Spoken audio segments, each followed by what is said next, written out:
ये रिसर्च मेरे लिए हैरानकुन है।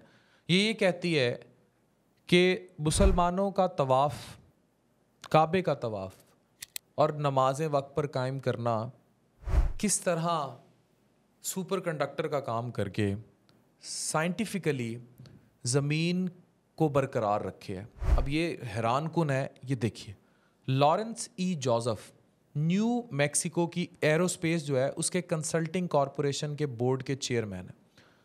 उन्होंने कई किताबें लिखी हैं और New York Times, Salon.com, Family Circle, Audubon और डिस्कवर जैसी बड़े अखबारों और मैगजीन्स के लिए लिखा है।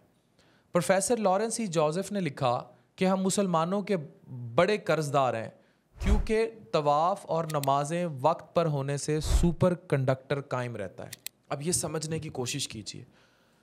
अमेरिकाना रोट, अगर मुसलमान ज़मीन पर तवाफ़ या नमाजें करना बंद कर दें, ख़ास तौर पर काबे का के चक्कर को, तो यकीनन हमारी ज़मीन का चक्कर रुक सकता है क्योंकि सुपर कंडक्टर जो ब्लैक स्टोन के मरकज़ पर कायम है इलेक्ट्रोमैग्नेटिक लहरों को फैलाने में कामयाब नहीं होगा।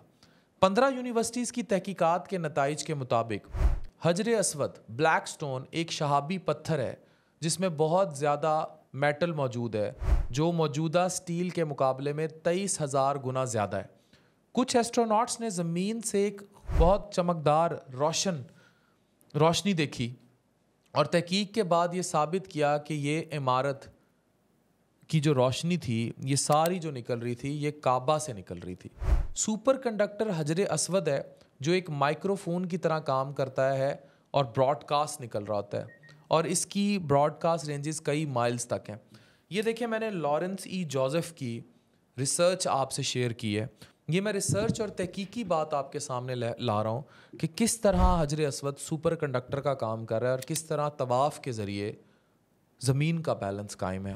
और ये मैं नहीं कह रहा, ये एक गोरे की रिसर्च कह रही है और इतनी मुस्तनद रिसर्च कह रही है।